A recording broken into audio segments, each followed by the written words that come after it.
it actually can be challenging to believe love for sure, but also to receive it and love back, because you think, well, there must be something wrong with you if you love me. Love me. Yeah. And I'm not saying that problem is as pronounced as it was 10 years ago. From 10 years ago, I really felt that way. As soon as somebody loved me, I couldn't love them anymore. They must be broken. Yes, they broken too. Because right. why else would they put their hand in the jar of shards? Yeah, I think so. Yeah, I love that analogy. Exactly. What kind of dummy would put their hand in a jar of shards? Get out of here, dummy. And I think under there is that even more tender place. There was for me, like that even more tender place of like, do I know how to love? Right. What did you find? Did you know how? I had to keep opening until I really could. And that was the matter of softening and softening and softening and softening and letting myself be seen. And letting myself be seen and letting myself be thought of as lazy when I need to replenish. Let myself be thought of as crazy when I need to be exactly where I was, no matter how inconvenient or how big or how staticky or how jagged or how white, how whether it be searing white hot rage. All of that is completely valid, but no one else is responsible for it.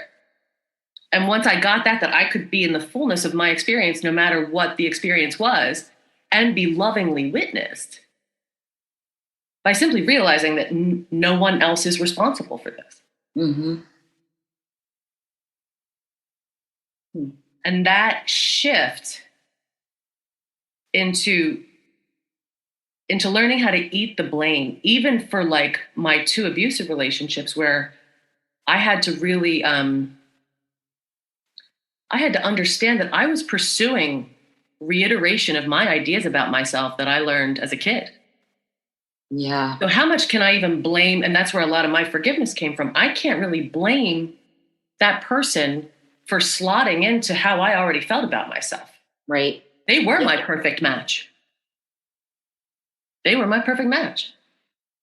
And until I became the person I wanted to be in partnership with, I wasn't even going to be able to receive. Oh my gosh, love. You're so right. Do you see what I mean? That is so true. Yes. There's a reason that they were drawn to us. And like, us to them. Right. It was, and I always thought that too. Like, this is my perfect match. Like, my dysfunction is our dysfunctions are like in complete harmony. Exactly. Think about it the way you put it. You couldn't find your perfect match until you became what you like, until you became the sort of like the butterfly out of, or took the metamorphosis. Scraped the plaque off the puzzle piece to just realize its true shape, Yeah, right. Yeah. With all that trauma, all that being bent in so many different ways other than my native shape or singing that native tone that I came into the world singing.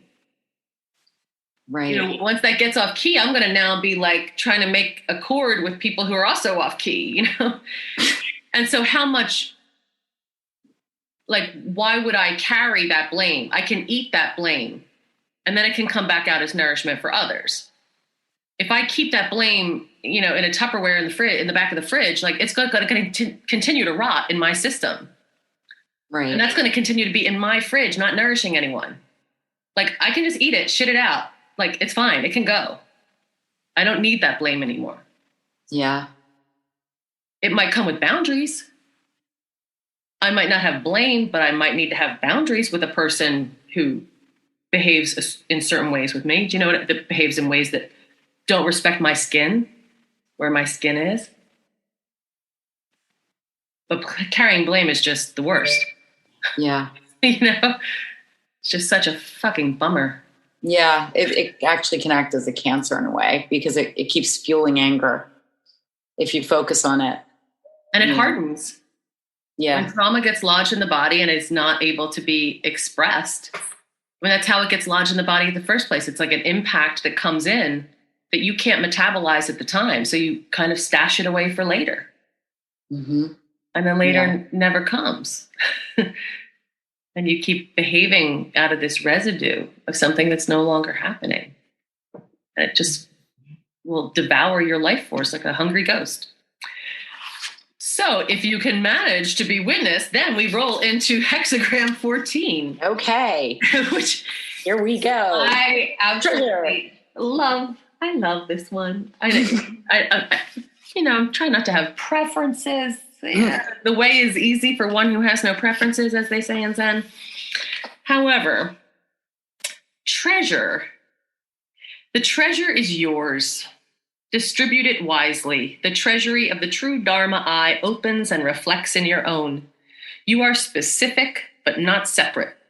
You are the treasure. The treasury is continuously open to you. You have everything you need. This is a hexagram of unfettered sovereignty and success. You are a treasure. You have treasure. The question then follows, are you at ease with having treasure? Or are you tossing it away like a ragged hot potato because you don't deserve nice things? Can you use your wealth to nourish goodness in yourself and others? Can you allow yourself to metabolize and spread the wealth you've been given like so much rich compost? And then your first one is composting. So now you're completing this process of composting. So now what are you going to feed in the garden? Distribute your energy and your talents widely. Your glittering virtue is the crown jewel. You are enriched and enriching. There's a sense of good fortune written in the stars here. Juicy karmic fruits are being eaten at last. Honor, virtue, success, wealth. Nature has ordained it. Let it be. Like the Empress in the tarot deck, you can easily metabolize abundance.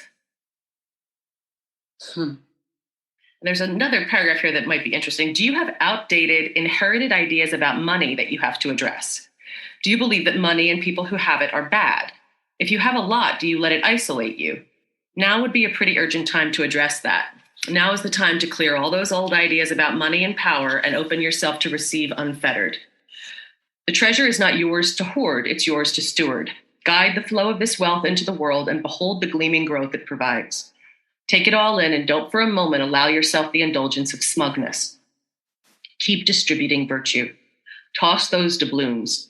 Share beauty with benevolence. You are fitted for goodness, or you would not have such treasure laid out before you. Deliver it from evil. Do not be deluded by ideas of ownership.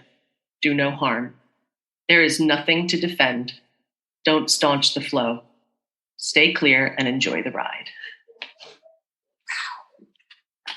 I can't believe that you know what's very interesting that you just read that I'm very surprised was that the part about the last paragraph that you were like, you might find this part interesting. I expected that part would read, you feel like you want to make more money or be richer, like you admire people with a lot of money. But instead it said the opposite. It said, maybe it's time to undo your ideas about having negative feelings to people that have too much money, which I do. Oh, I think anybody who grew up where we did. Yes, I think inherited a bit of that. Like the trust, I must say the word trust fund kids like once a week, negative in a negative way. Mm-hmm. And it has recently come up where it's becoming a problem because we did grow up. We worked our way out of what we were in. Mm-hmm. There's not that many of us that left Upper Kirby, right. So yes, that's been hard for me to do, that changing that up and thinking it's okay to have money. So it's okay to have money. Yeah. I'm super, even to this day, I'm frugal. I'm cheap. I try to get deals. When somebody's living too lavishly, I look down on it in a weird way. I think it's wrong, So. Well, I would suggest to you that there's a very visceral link between the shutdown that happens around being loved and the same shutdown that happens around money. That there's a theme of scarcity and that there isn't enough to go around on both of those things.